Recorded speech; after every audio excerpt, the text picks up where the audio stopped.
how to create a radial shape design in Affinity Photo.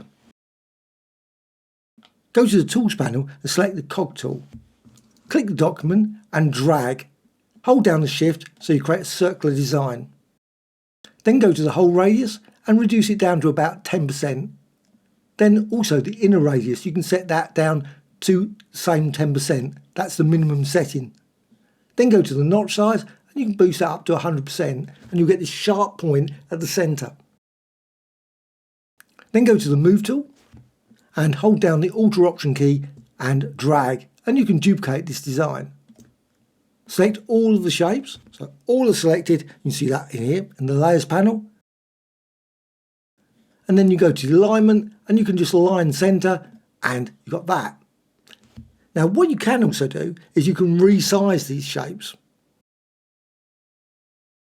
However, you've got the bounding box and there is an option here, Control or Command and Shift. And you should be able to resize it around the centre. It works sometimes that's a mind of its own. So I would suggest select the cog, the top one, and then just go over here to the Transform panel. Click the centre, so make certain that is selected there. And you can see you've got that centre point, and that's going to be where it's going to resize. And you can go here and change the width. So I'm just going to go with 2. Of course you can vary it depending on what you've got. So with that, I've just resized that first one. Go to the second one, and I can do exactly the same. Make certain that's selected there. And again, go this time for maybe 3. And again, 3 there. And again, that's resized it. Now I can select the top one and then click here. And then change the colour. Maybe go with green or red or blue. Go to the next one, click here. Or you could use the swatches panel and you've got the colour scheme like that. Now you can also, if you want, just rotate them. They don't have to be perfectly like that. You can always select one of these and then rotate it, create different designs, something like that.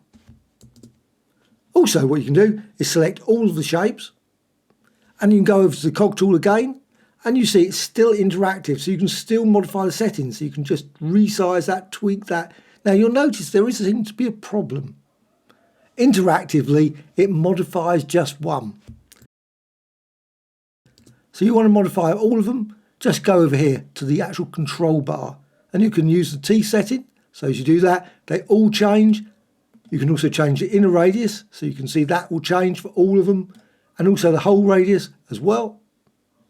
And also the notch size as well. So if you want to change it, also the 2 size. So again, you can tweak it and change it and they will all change. With them all selected, you can also go to the Layers panel, go down to the bottom, click Effects, then go to Outer Shadow, then change the radius, change the offset and intensity, and all of them will now have a shadow. You can also change the 3D setting as well. And close. Any questions, please let me know in the comments below. Thank you much.